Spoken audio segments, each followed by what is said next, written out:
So can you guys talk a little bit about the move from Fox over to Hulu and how that's affected the creative angle of the show? Well, the main reason Seth wanted to move was for running time. Yeah. The 44-minute constriction was resulting in scenes being dropped in the cutting room. Tom can speak to. Yeah. But also, not having a running time meant we could write these scripts that could breathe, and we never would have touched suicide if we didn't have the proper amount of time and depth to do it. So there were things we were able to.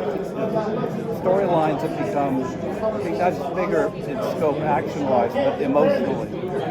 And that's the main reason he did it. And he was absolutely right. He was right. And I was gonna say our cast is super talented, but when you're on this time clock, you're basically cutting out their ability to show what they can do because all the nuance goes out the window when you're chop. So, they've always been these powerhouses, but the only place I've ever seen it is in my little edit room. So now you get to see it on screen. With that extra breathing, I think this has been the best season of it all. Like each week you give me chills. Has it been strange for you to realize how timely science fiction should always talk about social issues? But I feel like every week you hit something that's been in the news that week. So we wrote these episodes 2.5 years ago. In fact, longer. In fact, the episode with Talea and reveal they have Ed and Talea have a son was written right after Trump was elected. That's how long ago that was written.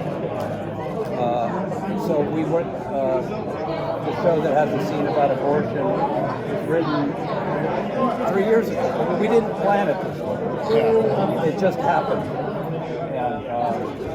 And but there's a lot of timeless themes in there, but the timing was weird.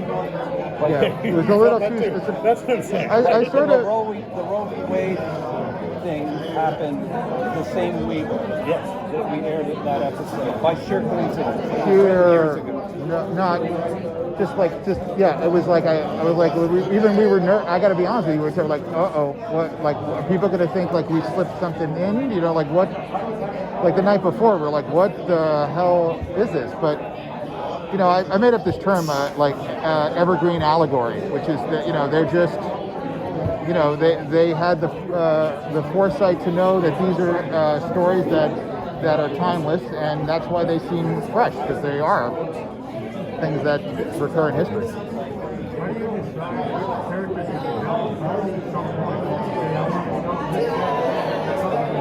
How do you make that decision? So the show, Seth wanted the show to be very much an ensemble and anthological in the sense that episodes could be about different characters, and you would never know each week who the show might be about. It wasn't, whereas the network, I think, initially was like, it's the Ed and Kelly show. That's not at all what Seth had in mind. So it's really, how do we decide what character to be about? There's no conscious blueprint going in. It just kind of evolves. We try to give everybody some. Yeah, I feel like everybody gets their special episode, right? Everybody gets something, but some storylines take on a life of their own. The Mocklin marriage storyline has obviously become something that's really a huge part of the show. That wasn't necessarily the intention in the beginning. On that concept of the story, one thing I've noticed a lot about this season is it's kind of hard to tell what's the A story and what's the B story. Yeah. Because like the episode with the history with the Woman Nation, and then the story with Isaac and the history of the Kalons was so like, which one was the main story of that? Do you find that it's hard to take such big stories that compete themselves against one another instead of saving them? Well, I actually think that's a benefit of the longer run times, is that there would always have to be like the short strip. Like I remember I can't remember what episode it is where Gordon's trying to be he's going for the flight school and he has the Rorschach test. I could have seen 10 more scenes of that, but we just didn't have the time clock. So that's why I feel like the A and the B story can sort of be in not competition with each other, but complementary There's to some each great other. moments.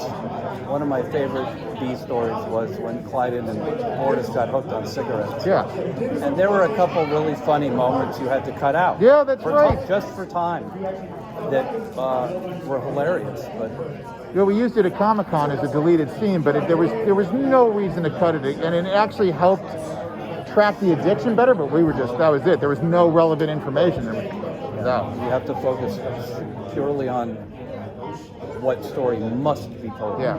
versus the stories you want to tell. Yeah. Which is why this season is so much better. So, what has it been like for you guys to watch the popularity of the series skyrocket from where it started to now? I thank you. Can be my therapist. Thank you for saying that. I mean, Yeah, I mean, I guess it has caught on. I have noticed there's a lot more traffic and the numbers have jumped. So yeah, I mean, we're picking up fans left and right. You know, I see people tagging me that I've never met before, and yeah, it's, you know, especially this season, 3 years of, you know, doing it in a vacuum. I mean, we kind of knew we had something, but until you really see it out there. I mean, the show initially, when it came out, got a lot of critics really gave it bad reviews. But in watching the fan response when it was airing, we saw that the fans liked it. That the science fiction fans understood that it wasn't Galaxy Quest. It wasn't a parody of science fiction. It was science fiction at its core. And that's we think the fans are sticking around for that reason. Seth described this as wanting to be returned to aspirational science. So, as we move forward, this has been a rough year. Are you piecing together those things that could maybe give people more hope? Absolutely. One of the reasons he wanted to do this show is it was aspirational science fiction. Yeah. It was missing. You know, they're mostly dystopian. You know, when you have one of the biggest sci-fi franchises of the last 15 years is about children murdering each other for food. That's not exactly going to be an enduring classic, in my opinion. Yeah. Because no one wants to live in that future. Well, even given the amount of conflict that can be, because you need conflict to tell a story, the baseline, the core is hope. There's always hope. There's always like they want to meet new species. They want to you know, have peace. That's always the core of the show. So that's not always easy to find. I think we're getting chased away. Thank you so much. Thanks, everybody.